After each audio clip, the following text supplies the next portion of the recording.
Ladies and gentlemen, hear me with your spirit, not just with your ears. You are not where you are by accident. Heaven is not experimenting with your life. You are not being tested because you are weak. You are being tested because you are trusted. There are moments when it looks like nothing is working. You pray and it feels silent. You fast and it feels dry. You worship and the heavens seem brass. But listen, in the realm of God, silence is not absence. Silence is strategy. When God hides, it's not to abandon you, it's to prepare you. Every battle is a clue that victory is in the making. God does not allow warfare where there is no reward.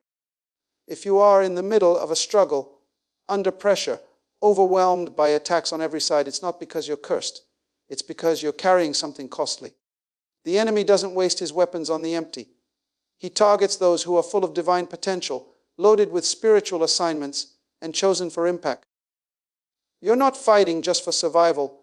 You're fighting because heaven has deposited something in you that threatens hell. Understand, this resistance is always tied to relevance. You are not under attack because you are weak. You are under attack because you are weighty. There is a victory that is being formed in the midst of your battle. The pressure you feel is not a sign that God has abandoned you. It's a sign that something significant is on the horizon. The more intense the warfare, the greater the glory that must follow.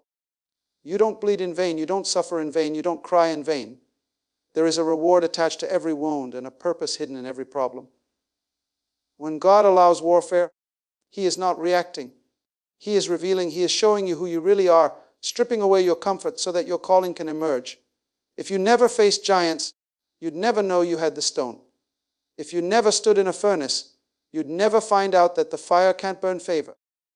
Sometimes the heat you feel is not meant to destroy you, but to reveal what's indestructible in you.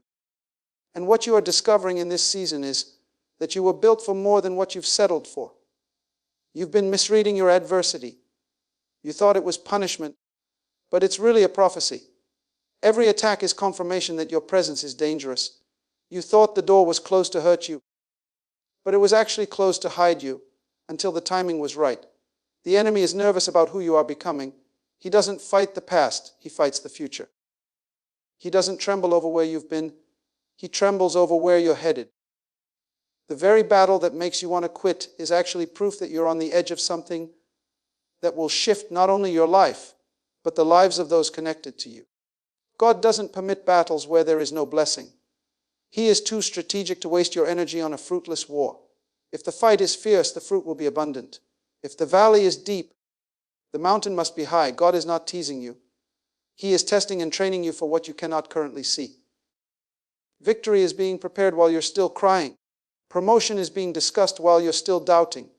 The invisible realm is moving, even while your visible circumstances seem motionless. The size of the battle always announces the size of the next season. You thought it was just stress. You thought it was just fatigue. You thought it was just a cycle. But it's more than that. It's a signal. Heaven is announcing something. Something is being stirred in the spirit. You're not under siege. You're under selection. You've been recruited for something higher. And this battle is simply the process that qualifies you for it. The intensity of your fight is proof of the magnitude of your future. Don't pray for escape. Pray for endurance. Don't ask for comfort. Ask for clarity. Because if you can discern the reason for the battle, you'll start praising in the midst of pain. You'll worship while wounded. You'll stand when others fall. Because you understand this isn't about survival. It's about succession. Something is coming through you, and the pressure is the confirmation that it's real. The devil doesn't mind casual Christians. He doesn't wage war against spectators.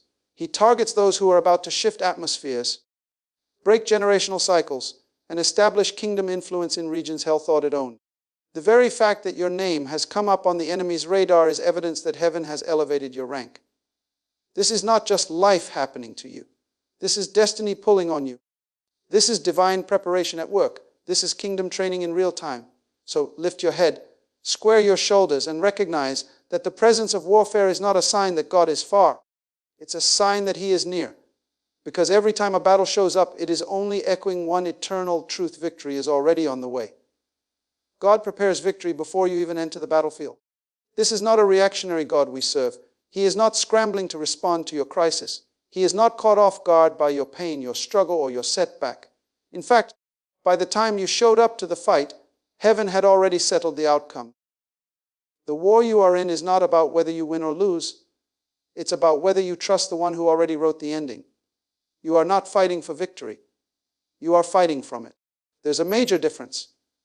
Fighting for victory implies uncertainty, striving, anxiety. But fighting from victory means the outcome is not in question, only your alignment with it. The enemy wants you to believe that the battle is about your strength. He wants you to exhaust yourself trying to earn what has already been decided. But when you understand that God went before you, fought for you, and secured it all before you even saw the problem, your posture shifts. You stop swinging in desperation, and you start walking in authority. Before David ever stepped into the valley to face Goliath, victory was already on record in the throne room of heaven. Before Joshua marched around Jericho, the walls were already scheduled to fall. Before Esther entered the king's court, the scepter was already extended. God doesn't operate in guesswork. He doesn't initiate wars he hasn't already won. When he calls you into battle, it's only because the outcome has already been spoken. And God never speaks in vain. That's why you must shift your mindset. You're not trying to see if you might win. You're walking out what has already been settled in eternity. You are the visible instrument through which the invisible victory is manifested.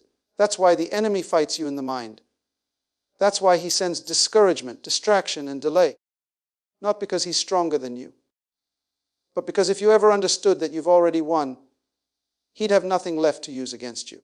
Many people collapse under pressure because they interpret resistance as rejection.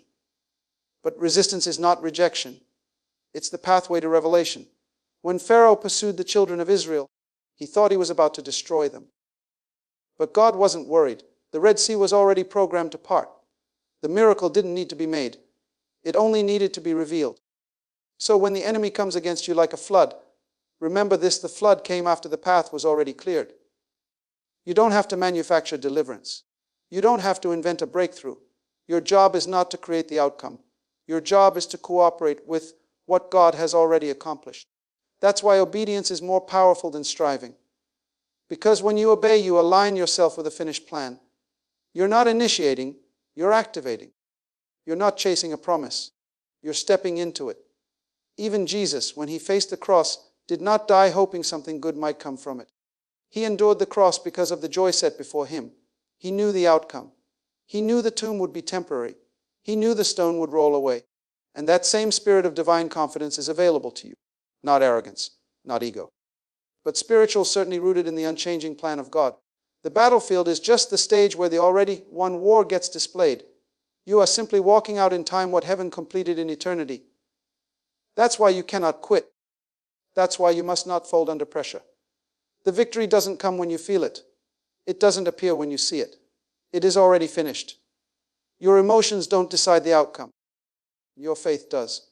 The enemy will try to wear you out with lies to convince you that you're losing when in fact you're right on schedule for manifestation. You must see your struggle differently. It is not an indicator of defeat. It is a process of proof. Proof that heaven has trusted you with territory. Every step you take forward is a declaration that you are in agreement with the victory already assigned to you. You don't have to be perfect. You just have to stay in position. Because what God has already spoken cannot be unsaid. What God has already completed cannot be undone. And what God has prepared for you cannot be stolen, unless you surrender it in your mind. So remember, the next time you find yourself stepping into battle, whether it be sickness, disappointment, delay, or spiritual warfare, pause and remind yourself, I'm not here to win this. I'm here to reveal it. God prepared the victory before the fight began. All I have to do is show up, stand firm, and walk like someone who knows the end has already been written. Delay is not denial. It's divine strategy. When God takes time, it's not because he's late. It's because he's doing something so strategic, so deeply rooted, so generational, that if he rushed it, it would collapse under pressure. God is not moved by your clock. He is not pressured by the calendar. He operates in a realm where time submits to purpose. So when God delays, it's never to deprive you. It's to develop you and to build something that cannot be easily undone. You may be praying for something that hasn't arrived yet, and the silence is starting to sound like rejection. But let me declare to your spirit, God's silence is not his absence, and his delay is not a denial. When heaven seems quiet, it's often because heaven is busy. You don't see the construction site behind the curtain. You don't hear the divine meetings being held on your behalf. You don't witness the rearrangement of people, systems, and seasons that are required to deliver the fullness of what God promised. But just because you don't see movement doesn't mean God isn't moving. There's a kind of work God does in the delay that He cannot do in acceleration. The delay is where pride is broken. It's where your motives are purified. It's where your strength is exchanged for His. Delay doesn't come to destroy your faith. It comes to prove it. Anyone can believe when things move fast. But those who can endure delay without surrendering vision are the ones God can trust with influence. The longer it takes, the deeper the foundation. The deeper the foundation, the greater the structure that can be built on top of it. Sometimes God will hold back the door you're praying for. Not because the door isn't real, but because your character hasn't caught up with your calling. If He gives it too soon, you'll mishandle it. If He gives it too late, you might move on in bitterness. But when He gives it right on time, it will come with peace, with favor, and with a capacity to sustain what He has released. Timing is not just about when you're ready. It's also about when the environment is ready. God won't release you into something that can't yet receive you properly. Remember Joseph. He had a dream at 17 but didn't step into fulfillment until he was 30. And between those years was rejection, betrayal, false accusation, and prison. But none of that canceled the promise. In fact, all of it qualified him for the promise. What looked like delay was actually the design. God was using time as a tool. He was teaching Joseph the language of leadership, the stewardship of silence, and the patience required to govern not just his own life, but the survival of a nation. Had Joseph skipped the prison, he might have misused the palace. You see, sometimes God hides you before He highlights you. Sometimes He silences your platform so He can amplify your character. Because the victory He's preparing is not for a moment. It's for a movement. And anything God builds that's meant to last must first endure delay. There are blessings that come suddenly, but the greatest ones come slowly, because what arrives slowly is usually built securely. And what is built securely can't be shaken by people's opinions, by cultural winds, or by the attacks of the enemy. The delay is not a punishment, it's a protection. God is keeping you in a season where your roots are going deeper, where your ear is being tuned to His voice, where your hunger for Him outweighs your hunger for results. Because when the fulfillment finally shows up, it won't replace your dependency on Him. It will reinforce it. You won't bow down to the blessing. You'll use the blessing to lift others. That's what God is after. He's not just giving you something. He's making you into someone who can carry what He gives without being crushed by it. So do not misinterpret divine timing. Just because it hasn't happened yet doesn't mean it won't happen. Heaven's delay is never a denial, it's a setup. A setup for a victory that cannot be reversed. A strategy so precise that even your enemies will be shocked at how God worked it out. What you thought was a closed door was actually a covered path. What you thought was silence was actually divine engineering. God's taking His time because what He's about to release in your life will outlast the seasons that tried to stop it. If God is making you wait, it's not because you're forgotten. It's because you're being forged. And when He finally moves, it will make sense why it took so long. Because what He's preparing for you is not ordinary. It's not rushed. It's not fragile. It is something built in heaven's workshop. And it will be worth every second of the delay. Your pain is the training ground for reigning. God does not waste pain. He does not allow affliction for entertainment or abandon. He is too intentional, too sovereign, too strategic for that. When He allows hardship, it is never to destroy you. It is to develop you. Every season of struggle, every moment of confusion, every heartbreak you thought would take you out was actually shaping the ruler inside you. God is not trying to hurt you. He is trying to hone you. There is no crown without a cross. There is no throne without a wilderness. Every person God ever used went through a process of breaking before they walked in the fullness of their authority. Pain is the classroom of kingship. It's where God trains your tongue to speak life when your flesh wants to curse. It's where He teaches your hands to war without wounding. It's where He fortifies your faith so it doesn't collapse under pressure. You do not reign because you escaped pain. You reign because you endured it without losing your identity. The enemy wants you to believe that pain is a sign that God has left you. But in truth, pain is often the fingerprint of God's preparation. The pressure you feel is not pointless. It's prophetic. It's forming something in you that comfort could never produce. You don't learn patience on the mountaintop. You learn it in the valley. You don't learn authority in applause. You learn it in affliction. What you're walking through now is not a setback. It's sacred shaping. God will often use what hurts you to reveal what heals you. He allows pressure not to crush you, but to press out the oil. The anointing doesn't come from ease. It flows from endurance. Every tear you cried was watering the soil of your calling. Every time you didn't retaliate, heaven recorded your restraint. Every moment you felt forgotten, you were being remembered in places your name had not yet been spoken. Your pain is building spiritual stamina. It's increasing your capacity to carry influence without compromise. God is raising you in the dark so you can reign in the light. He's training you in private so you don't collapse in public. The weight of what you carry in your spirit must first be tested in places where no one else sees. It is there in the silence, in the nights where sleep won't come, in the hours where your faith is shaking, that your roots grow deeper. And make no mistake, the deeper the roots, the higher the rise. Your endurance is not in vain. Your scars are not wasted. They are proof that you survived what others were destroyed by and came out with wisdom, humility, and fire. You're being prepared not just for breakthrough, but for governance. You're not just going to be blessed, you're going to bless nations. That's why the process is so intense. God doesn't put cheap material through deep refinement. The level of fire you're enduring is an announcement of the level of glory you're about to carry. Your pain is prophetic. It's speaking of the palace. It's echoing the sound of royal responsibility. And God won't allow you to reign until He's sure you can handle the weight of people's expectations without losing your soul. He's teaching you to lead with compassion, to speak with authority, to carry both sword and oil, justice and mercy. These are not lessons you learn in theory. These are revelations forged in the fires of loss, betrayal, delay, and heartbreak. But through it all, your posture matters. If you lean into bitterness, you'll sabotage your own throne. But if you lean into brokenness, God will build you up from the ruins and crown you with wisdom no school can teach. Some of the greatest rulers in the spirit have limp, filled walks. Their crowns came with crosses, their authority came from affliction, and their influence was born in intercession. You too are on that path. That's why the battle feels so personal. Because it is. God is not just trying to bless you. He's building you into a person who can outlast storms, restore others, and carry kingdom weight with joy. So if it hurts, stay in position. If it's heavy, keep lifting your praise.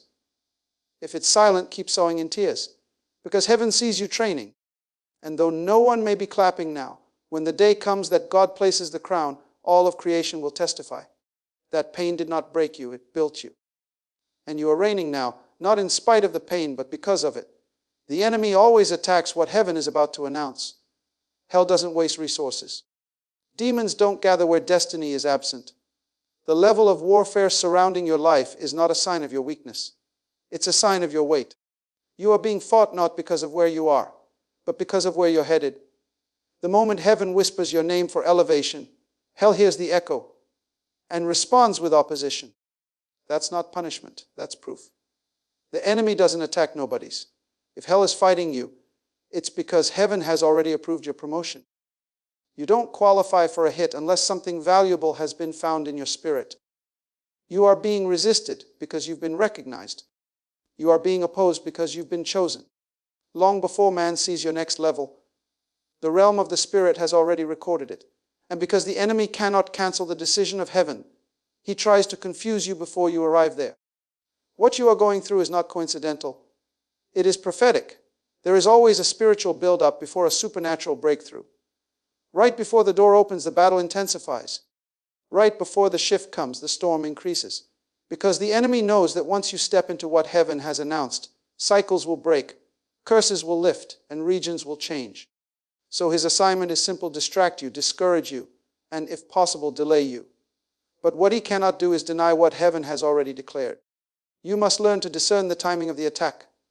Often, the fiercest resistance comes just before the greatest release.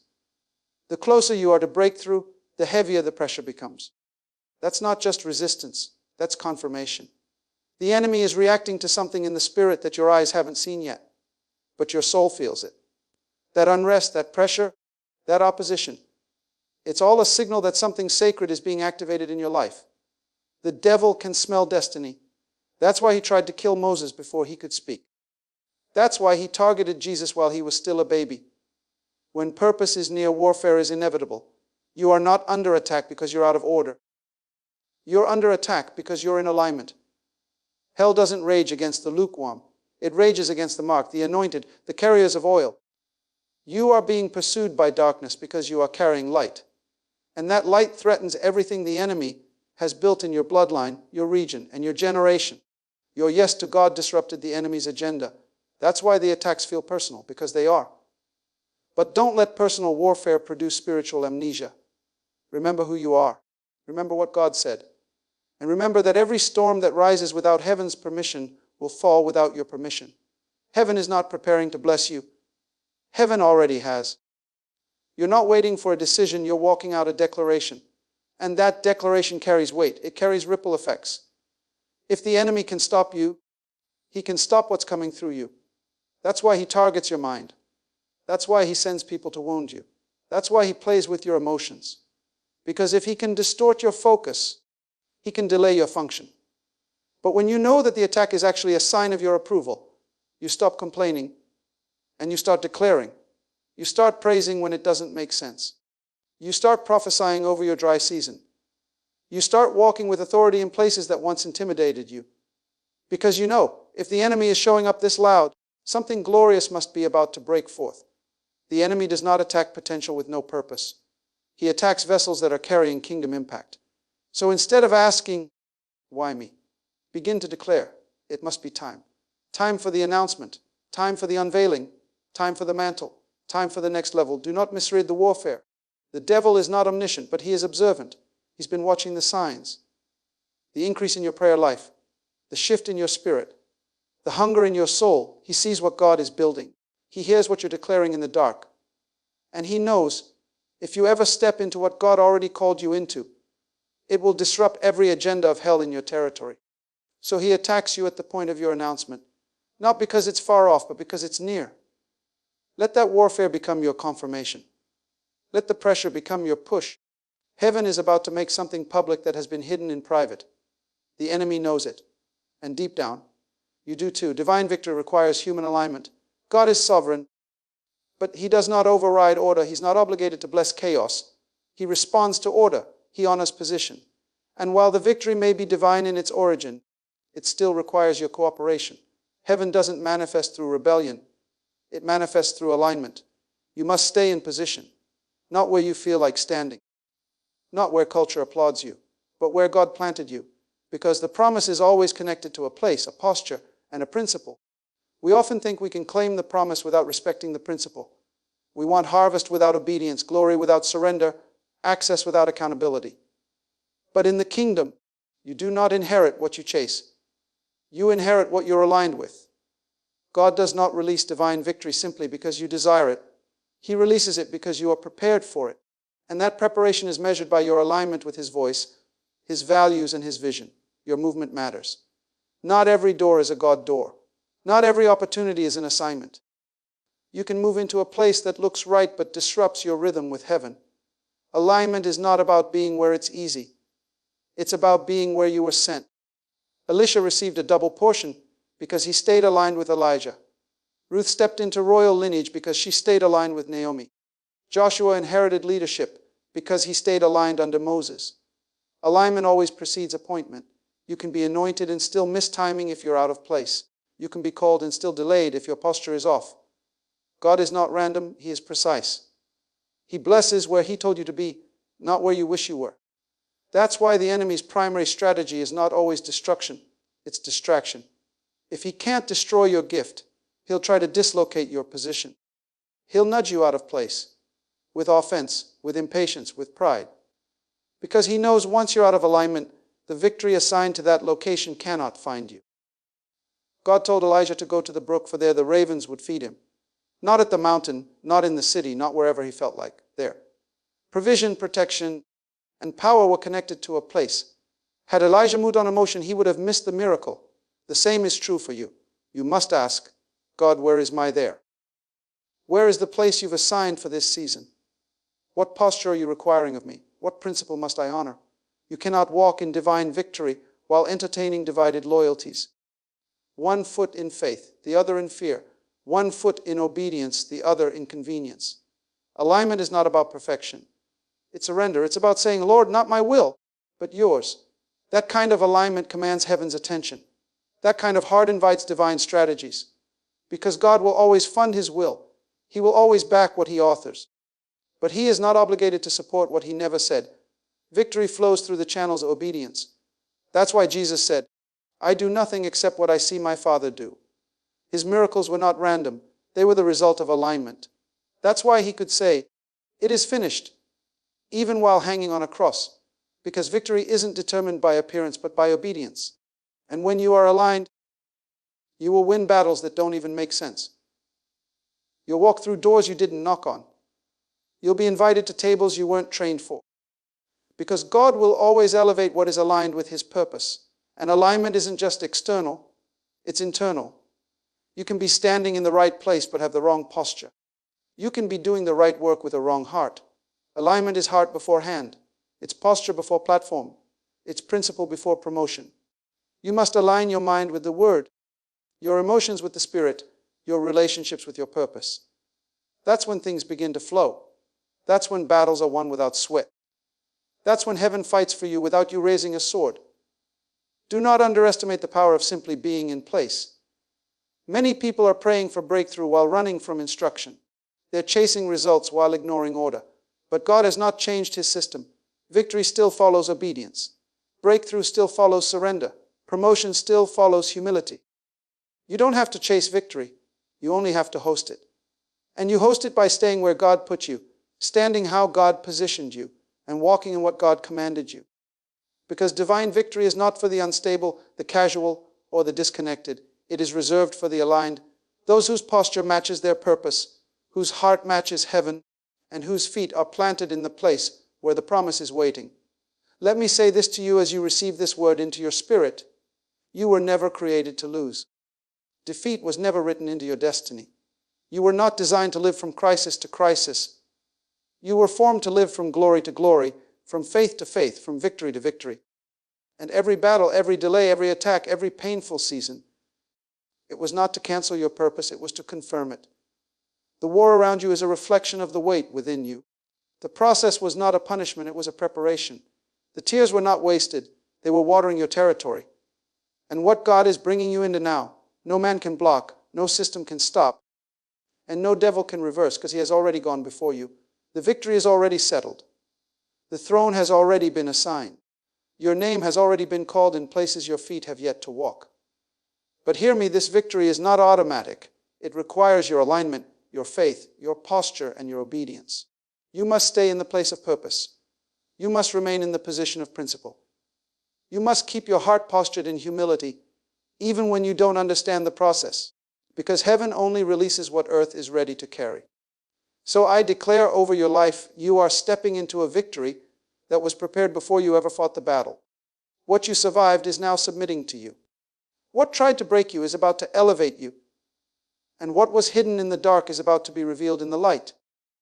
You are moving from warfare to rulership, from pain to dominion, from confusion to clarity. Because the God who formed you also fought for you. And the same God who called you is the one who's now crowning you. This is your season, not of survival, but of succession. Not of wandering, but of walking in what was already written.